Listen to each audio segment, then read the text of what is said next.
abandoning unskillful thinking goes a long way to create a sense of happiness within ourselves. Our mind is the ultimate tool. You tell somebody this is the way you should be, but you don't give them a path to get there. That creates even more stress. When wealth transitions to the next generation, it creates a tremendous amount of stress. There's a sense of loss of identity. We have the firm belief that what we do helps people. Hello and welcome to the Success Differently podcast. My name is Michèle Soregaroli and I'm your host today, and we're being joined by our special guest, Bernie Geiss.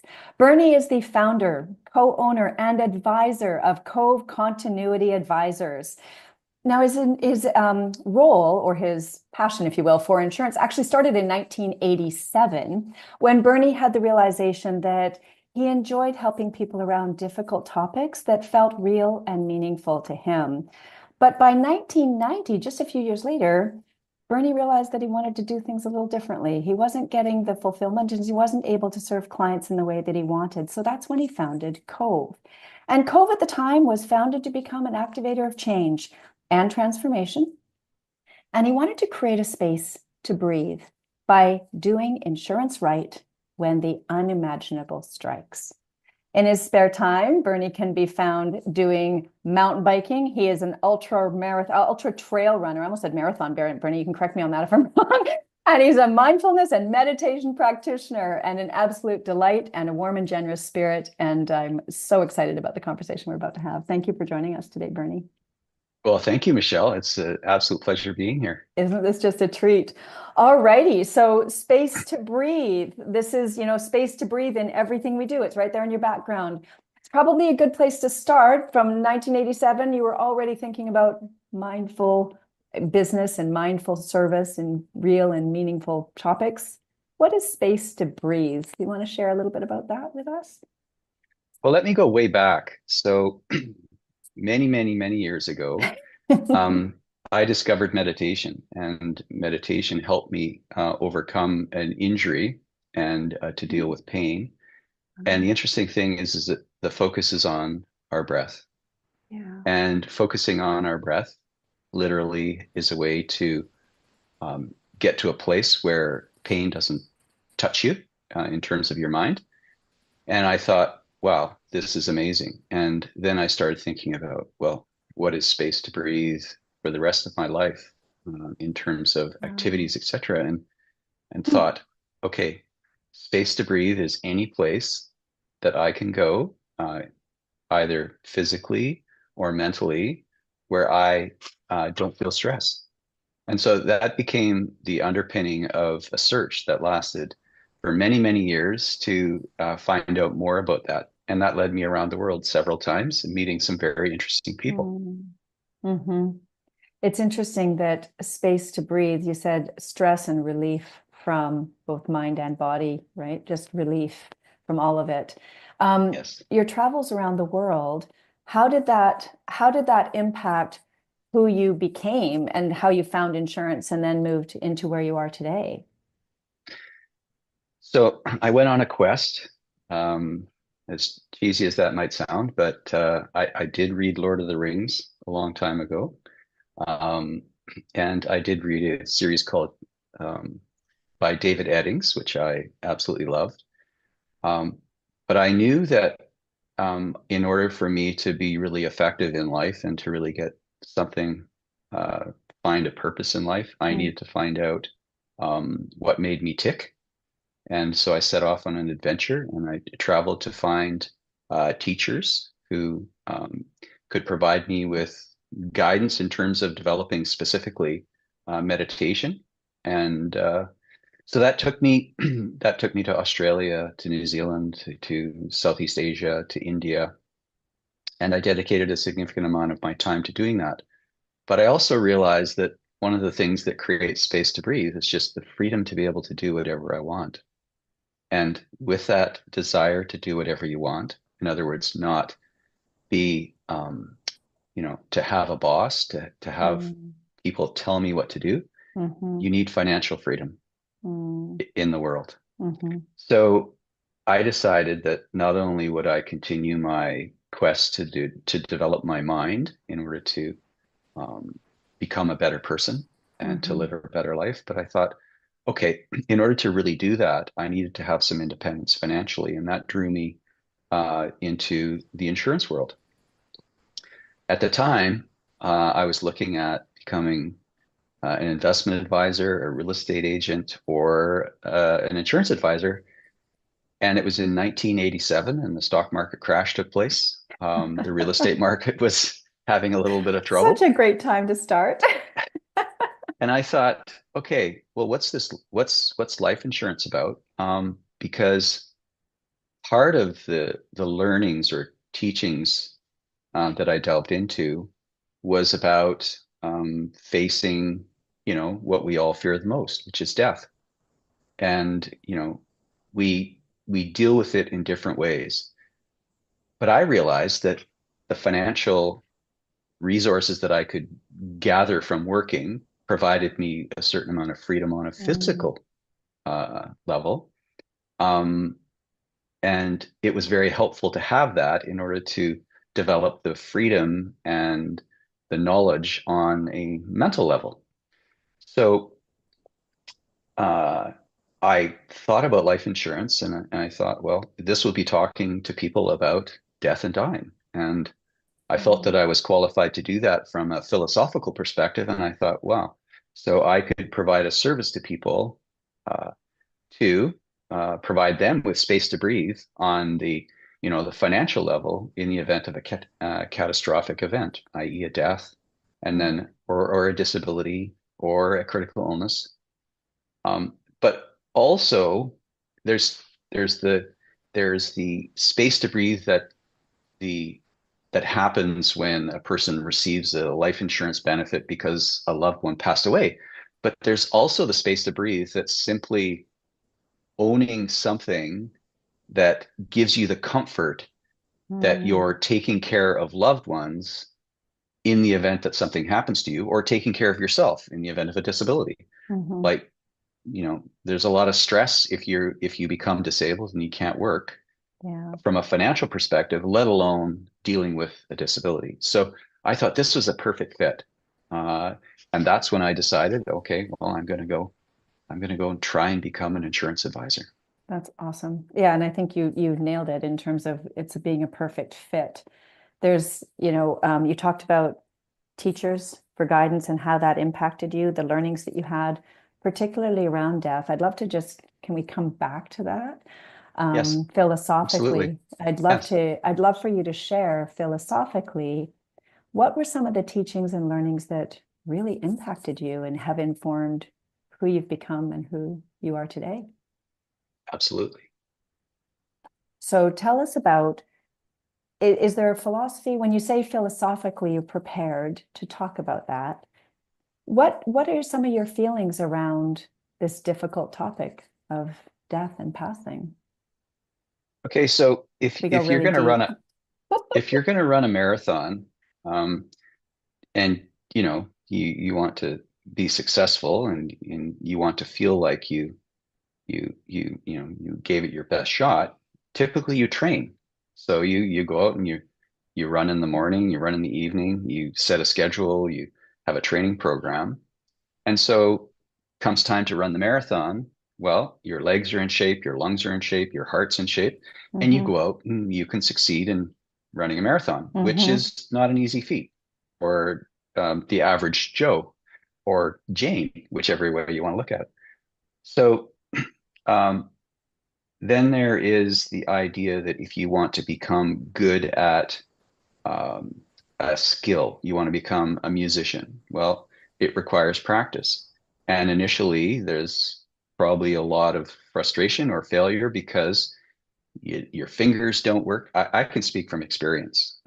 I've tried to pick up the guitar on several occasions, but I can't make my fingers and my brain connect Oh, at the same time all mm-hmm. that well. I'm sure that if I really dedicated some time to it, I could do it, Mm, but I don't have the passion for it. mm-hmm. And so Interesting. people who have a passion um, will pursue something, and they understand what it takes to become proficient. So, but when it comes to death and dying and illness, um, people do not practice how to think about those topics. And what ends up happening is we shovel it out of our minds. We distract ourselves with all kinds of things Mhm. with the idea that they're going to give us some sense of fulfillment or satisfaction, when in fact, there is a lot of avoidance going on, and a lot of avoidance in dealing with this stress that arises in our mind when we think about something negative happening in our lives.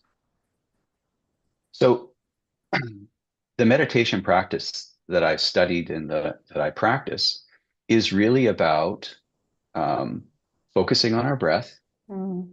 and allowing the thoughts that come up to be in full view and actually deciding, okay, this is a positive thought, this is a skillful thought, this is an unskillful thought, and making a conscious effort to actually drop the unskillful thinking and adopt the skillful thinking. And one of the unskillful things is thinking, one of the unskillful things to think is thinking that we're going to find happiness in some object or some um, way of living outside of, our own minds and our own body, i.e., the cars, the Mm. boats, anything. Whereas a skillful thought is that um, why don't I look at that desire that I have uh, to follow that passion or that desire Mhm. to acquire something, and look at the root of that and see whether or not it really is going to provide me with the happiness that I want. And so it's the process of looking at that and then eventually, hopefully, comprehending um, what does cause us stress in life and being able to abandon its cause and find a place through the use of our mind, through the training of our mind, that is a source of happiness and a source of peace. And so that quest in itself develops a muscle, a mental muscle, Mm. so that when difficulties do arise, you look at them from a different perspective. There's objectivity there. There's also the sense that this isn't personal. I was just having a conversation with a dear friend today whose uh, parents are having a very difficult time health-wise. Mm. And there is a tendency to think that this is unusual. This is not normal. And so then there's a panic that sets in, and then there's a fear that sets in when something happens to our body or our minds or Mhm. mind or body of somebody that's near and dear to us. But in fact, and coming to the point, or to directly answer your question, is that I've been a follower of the Buddhist teachings for many, many years. And one of the things that he stressed is that old age, illness, and death is normal. Mm. It's not as if anybody escapes it. And Mhm. so therefore, treat it as normal and therefore don't take it personally, because we do have a tendency to say, oh, this is happening to me and it doesn't happen to anyone else. Well, that Mhm. thinking is part of the cause of the problem. So um, observing and developing skills to be able to recognize skillful thinking, unskillful thinking, cultivating skillful thinking, and abandoning unskillful thinking goes a long way to create a sense of happiness within ourselves so that we can endure all of the things that the world throws at us. Right. How's that for a It's easy synopsis? That's beautifully said, very articulate, as I would have expected. Um, you've used the word skillful many times, Yes. and I would love to just have you share when you're speaking to skillful, what are you really speaking to there? What does that word represent? Skillful, like if you get down to the essence of it, skillful actions are those that lead to long-term happiness, and unskillful actions are those that lead to suffering and pain. And that's a Ah, really broad definition of what it is.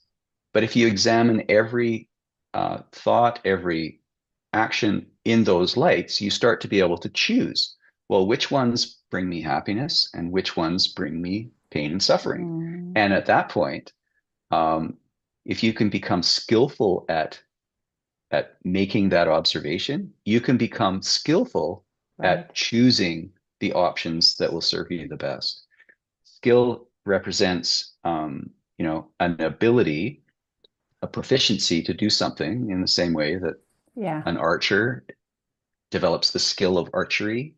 So it's action.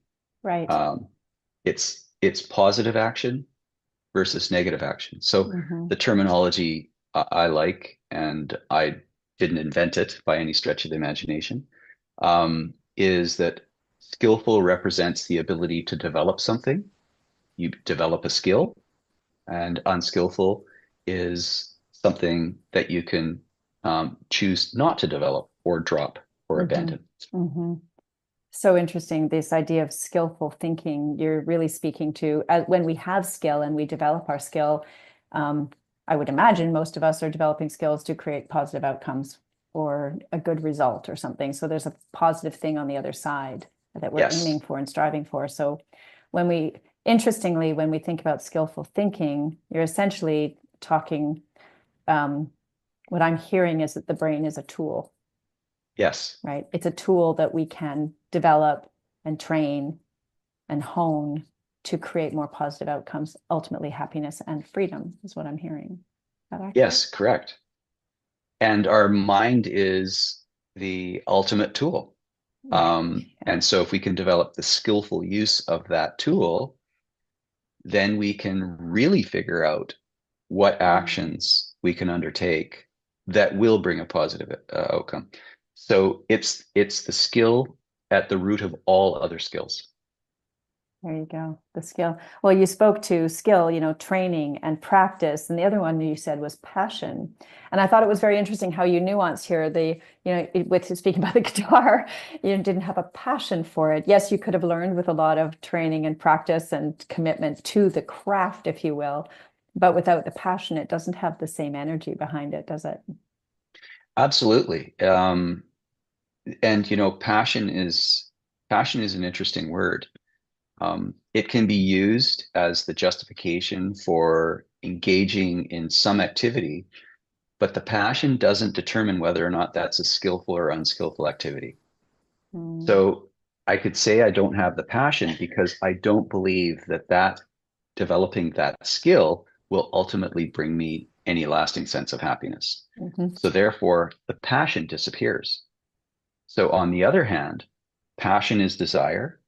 And if I can develop the desire to find a true lasting happiness, um, I can use that same passion to develop skills which will lead to long-term happiness. Exactly. So if we go, I want to take you right back now to when Cove was first founded in Yes, 1990 yes, and passion for, at that time, as I understand it, your passion was really for creating something different that was serving people around this concept of space to breathe. Is that accurate? yes, absolutely. Because I needed to earn money, but I wanted to do it in such a way that I would feel good about, the Mhm. service that I'm delivering. And I found that um, that desire was not necessarily shared by the industry that I work in. Mm. Um, and I wanted to differentiate myself by focusing on the impact that good insurance planning can have on people's lives. Mm. I felt that if I delivered excellent service and excellent products, then the financial side would take care of itself. It wasn't, it was not the ultimate objective. It was a hopeful byproduct of doing a job really well to It being the providing financial excellence. reward, right? Yeah, Yes, yeah. yes, Hmm. yes. So, and it's interesting because the motivation that you think about, the reason why you do something has a big impact on how you do it. It has a big impact on the skills that you'll develop in order to be successful. So when I made that decision, I found myself having to forge a, a unique or independent path to satisfy my desire to live a life that aligned with the values that I had about conduct, about behavior, about Mhm. honesty, integrity. I had to align that with the skills that are required to be proficient Mhm. at you know, the delivery of a product and service. Mhm. So yeah, it was an exciting and interesting time. And Absolutely.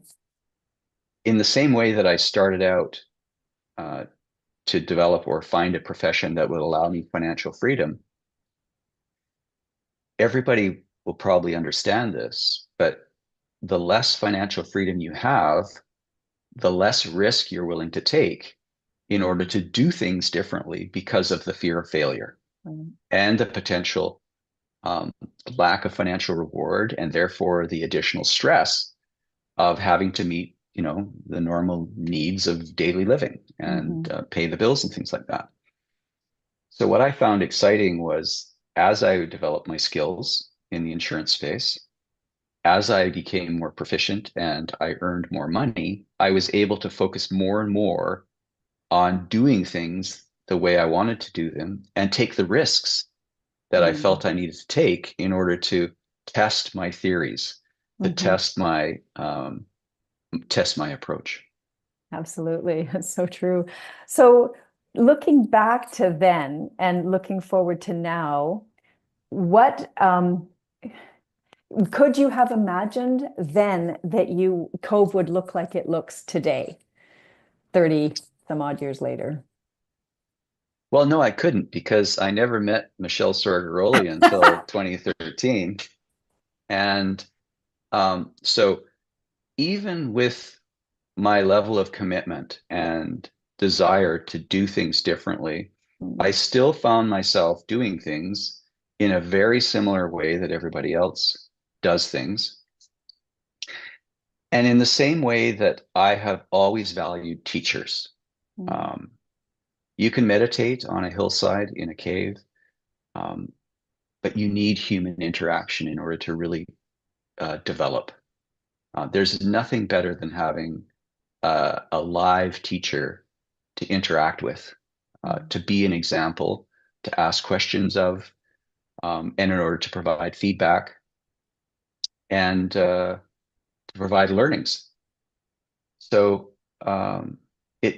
it wasn't until you and I met that I started thinking, okay, yes, I'm working in this little sandbox within my industry, but I really wanted um, to do things differently, and I wanted to take more risk.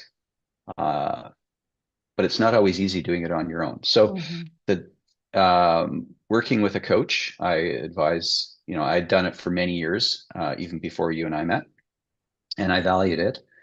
But what it does is it gave me a kind of a license to explore those parts Right. of myself and the way I want to do business without without fear. Mm. Um, and that actually was really great because I'd reached a certain amount of financial success, but I really did get bored because it felt like I was straying from my desire to do things really differently. And so that progression developed over the years. And so to answer your question, did I imagine being where I am today back then? No, Mm. because I didn't know what the possibilities were. Oh. And I didn't know, um, you know, exactly how far I could go. And also, I want to just distinguish is that there's there's goals that we set for ourselves financially, but there's also goals that we set in terms of lifestyle, behavior, um, uh, a vision of how we want to show up in the world, Right. and they are not mutually exclusive, but at times one or the other can be more prominent than the other. Mm-hmm. Mm-hmm. And so as my life progressed in the professional world, I started to feel that I could pursue the non-monetary side of my profession coming back to that sense of not having the fear. Hmm. But you can't imagine being fearless when you have fear. Yeah. It's Yeah. like telling somebody, don't be afraid. Hmm.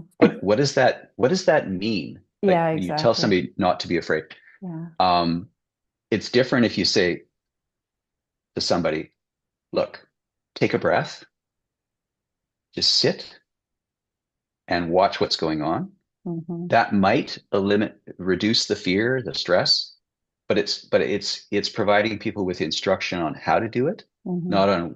not about telling them what needs to happen. Hmm. Because if you tell somebody this is the way you should be, but you don't give them a path to get there, that creates even more stress. Right.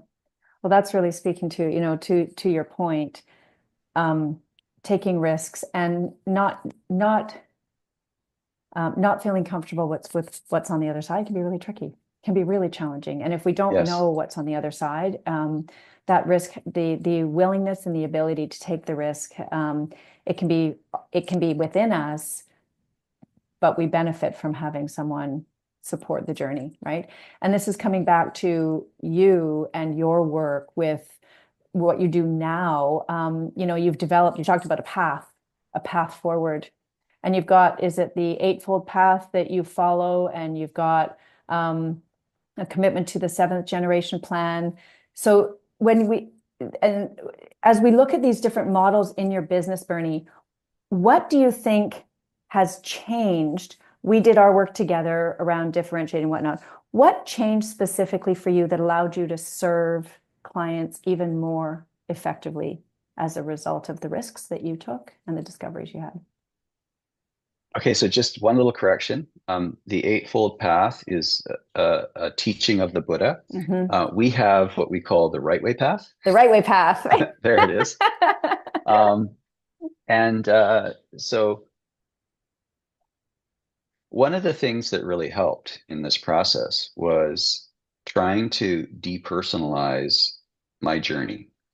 And what I mean by that is that if I were to if I were to be hit by the proverbial bus tomorrow, would everything that I've worked towards building, would it continue without me? And the answer was no. Right. So when you think about the work that we did together and the work that we continue to do now, was how do we take this process, this philosophy, and how do we build build it into something that's enduring? And therefore, that gives rise to this idea of the seven generation plan. And that allows us to start thinking, okay, what are the building blocks that have to be in place so that what we do, how we do it, and our brand can survive seven generations, which is a very long time, which means no longer it's about Bernie or the people that are in the company now, Right. but it's about building an entity that embodies or encapsulates the positive and skillful thinking and actions that I have felt and that we have felt are important to deliver space to breathe. So it's saying we want to deliver space to breathe. How do we do that? Mm-hmm. Um, what are the steps? What are the processes? How can we do it so that we're truly delivering that? So that becomes the standard. Um, Why seven generations? I mean, hearing endurance, I'm hearing longevity, and I know inherently that there's massive value in this, just the conceptual idea of seven generations for Cove. But what is it? Why seven? What's that about for you? What does it represent? okay, so the quick answer is I don't know. Okay. But my birthday is on January 7th. And so Okay. seven is a good number. But I honestly believe that it's a First Nation approach to managing the environment. Mm, Um, and so the idea that it will continue beyond our ability to conceive in terms of the continuity and the succession. Like I can't imagine 7 generations from now. Right. So I guess it's the closest thing to forever or for 100 years or 200 years, with Yeah. the idea that our planning can't be focused on the short term.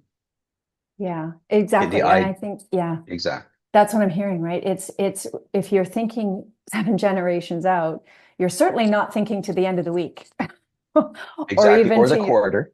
or the end of your own life, right? Yes, You're exactly, thinking well exactly. beyond that. And I would imagine that with that kind of thinking embedded inside Cove and your teams and your value proposition, how you create what you do. I cannot imagine that that doesn't impact how you design your engagements with clients. Absolutely, and it's been very effective because when we talk to people about life insurance specifically, Mm-hmm. we're talking about planning that could go on for 30, 40, 50 years into the future. Well, it's not, you don't have to be a rocket scientist to figure out I might not be around Right. when the product that they bought from me Mm. actually matures. So we talk about this in order to give people comfort that they're not going to be abandoned at some point, which comes back to we want to give them space, create space to breathe so that when they think about their insurance, they don't have that niggling little thought that what happens when I get old and Bernie's not around. Mm-hmm. That literally has driven us to figure out, okay, so we've got Bernie and my wife, Christy, who is a co-owner in Cove. We have the next generation represented by Warren Campbell, who's an owner of Cove. And then we have our daughter and our niece and her husband, who represents the third generation. So already we're kind of going, okay, we're on our way. We can do this. And Yeah. then there is the next generation, which could be Warren's kids as they come, Mm-hmm. um, as they grow up.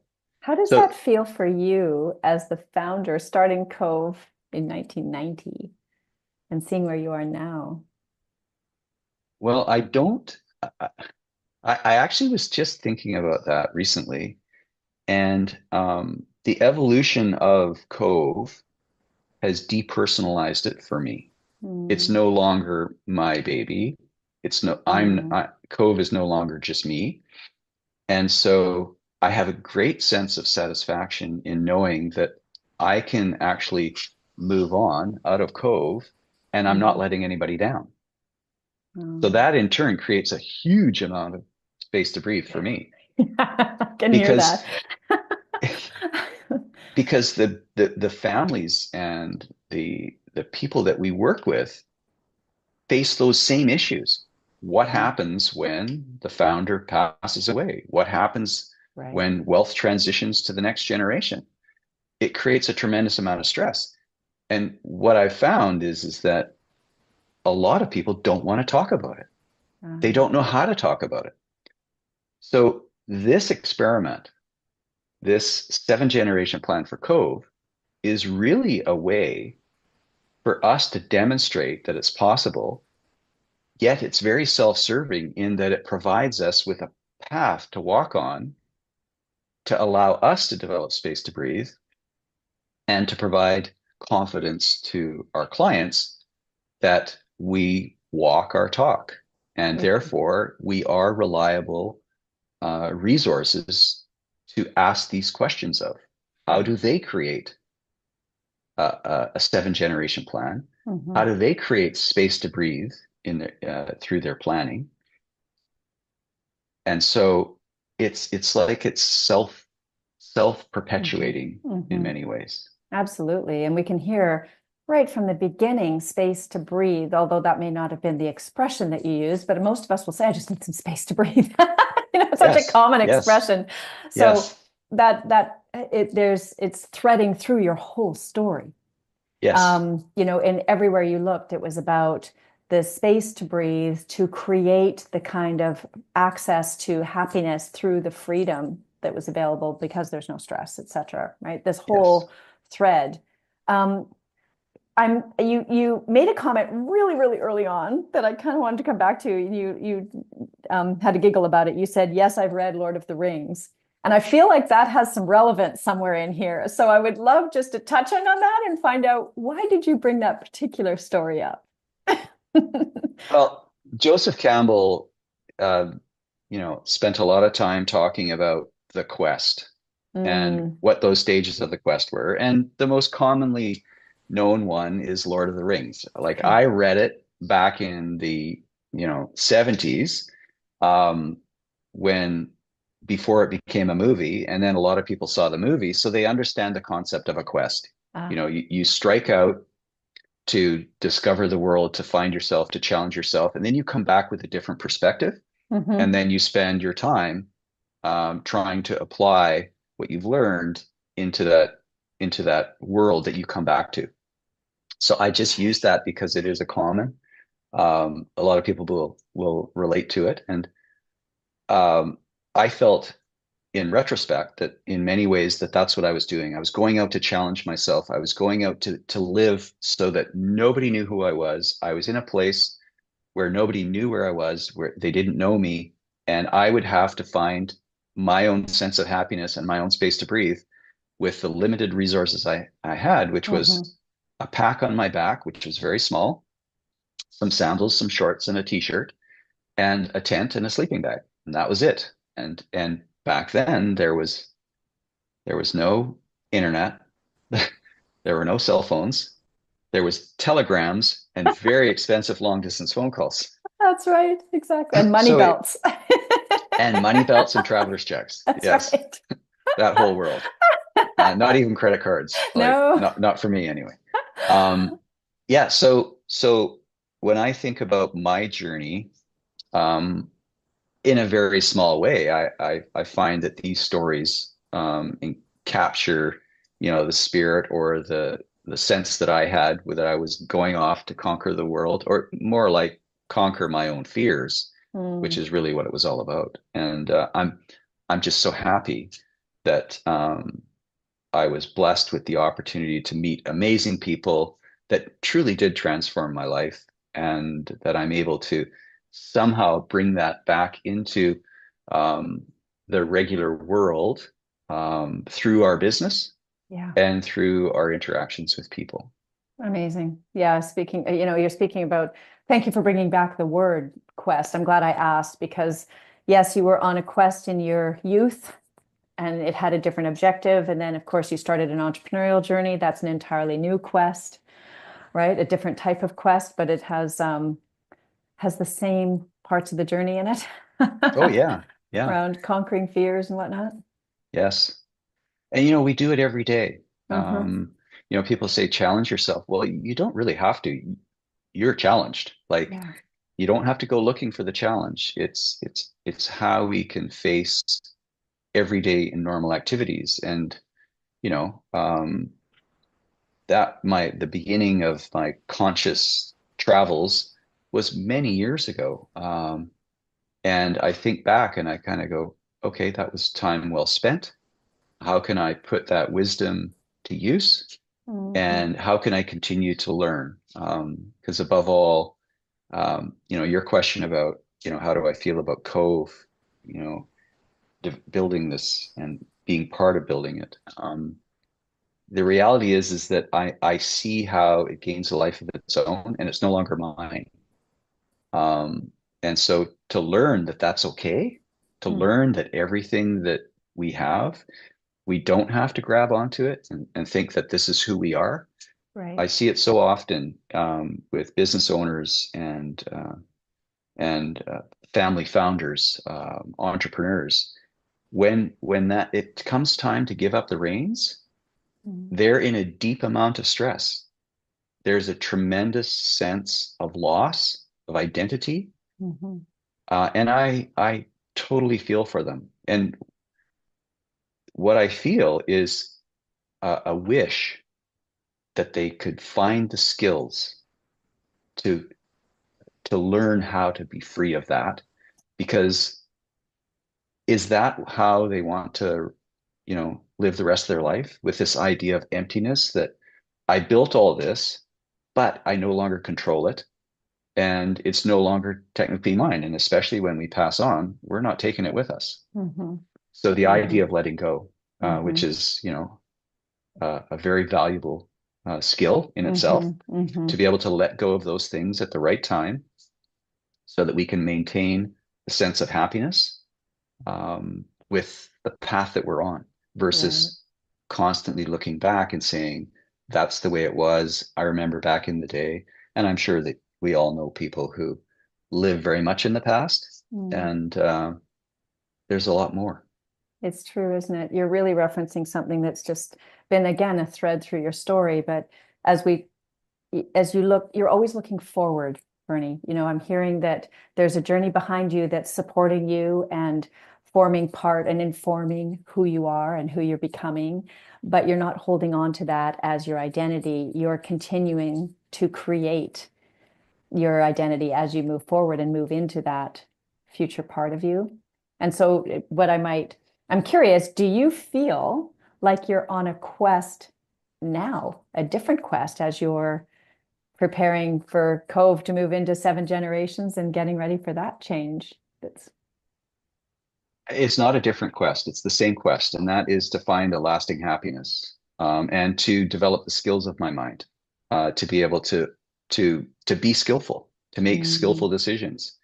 And skillful decisions is responding to something that happens in my life in a way that doesn't create more pain and suffering for myself or others. mhm, So it's such a big thing, and mhm, I feel like um, that as I move through my life, as I age, I start to. So I digress a little bit here, but you're right. I used to do ultra trail running.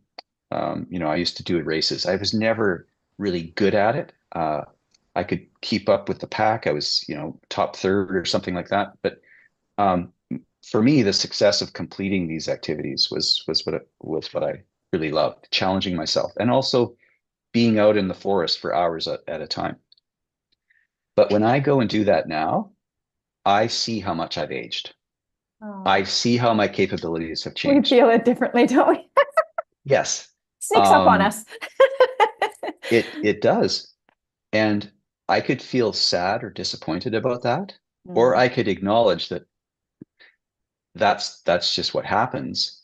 So how can I use my body and my mind now to be able to continue my journey without thinking that it's over?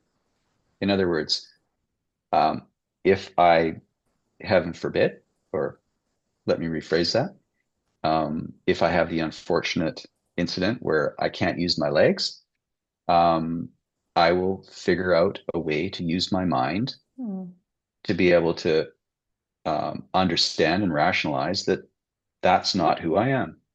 And therefore, I will continue to learn and use my mind to look and develop that sense of happiness, which is not based on my ability to run through the forest right. or do all those other things.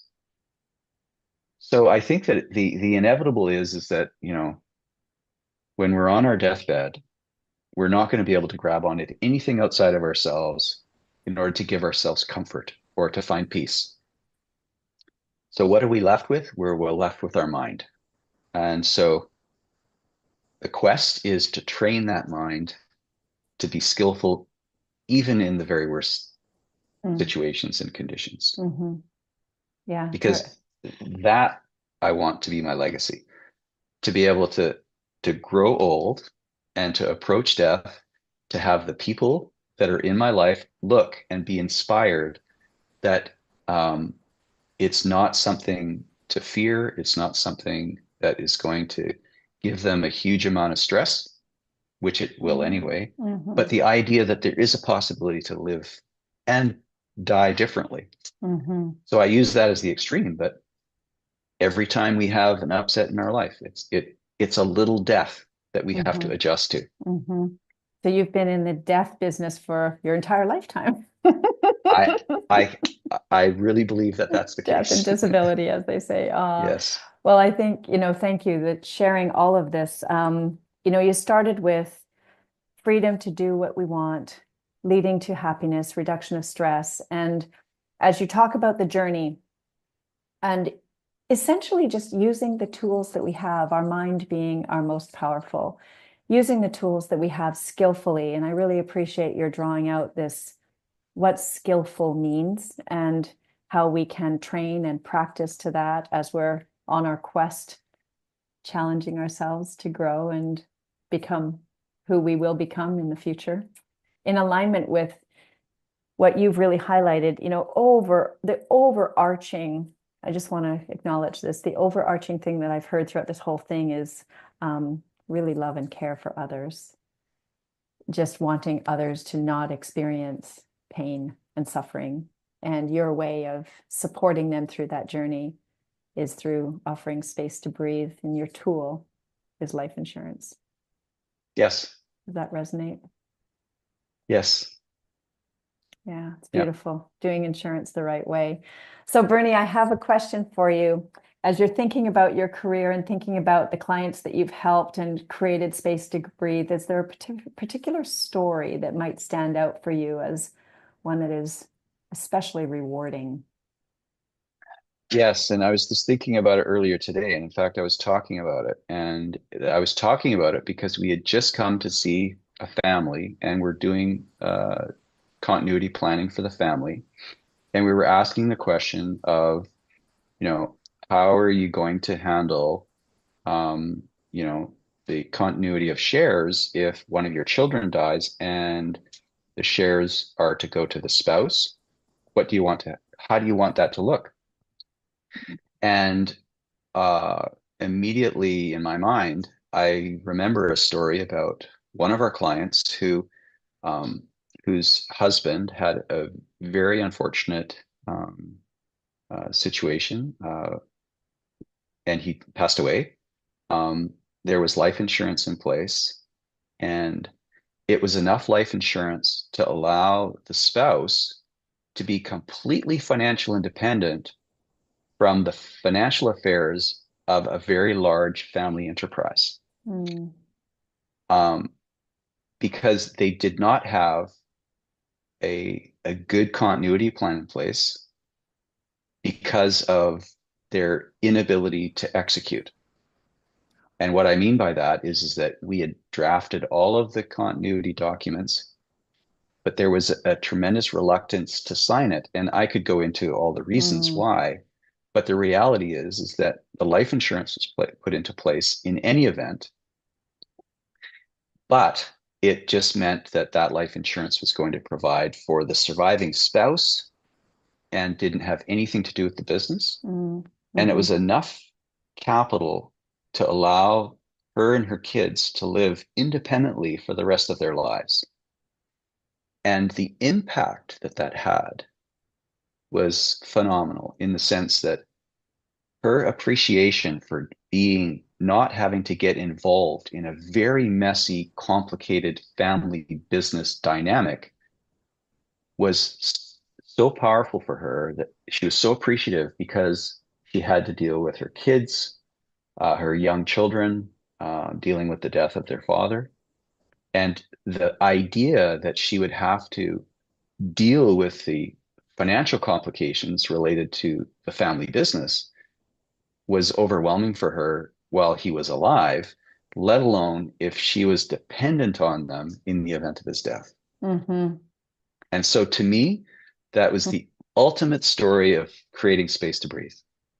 I was just thinking the same thing. Because ultimately, space to breathe is about removing stress. And Yes. it could not have been more perfectly, more skillfully executed.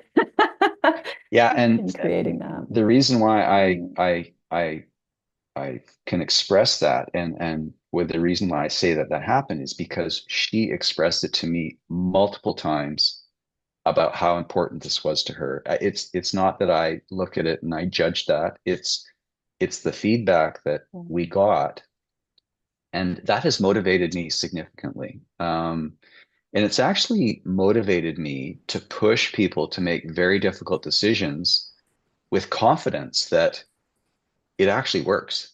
It actually does provide what they're looking for, even if they're reluctant in implementing. And I think that's a unique skill or strength that we have as a group, Mm, that we have the firm belief that what we do helps people. absolutely. Well, when you Yeah. get that kind of feedback, and you know that your work has such a profound impact on people, it's incredibly rewarding to know that you've transformed lives and made a Hmm. meaningful difference, right? Around real and meaningful and important topics. Yes. That's beautiful, Bernie. Is there a piece of wisdom around space to breathe, around this idea that you might like to share before we finish up?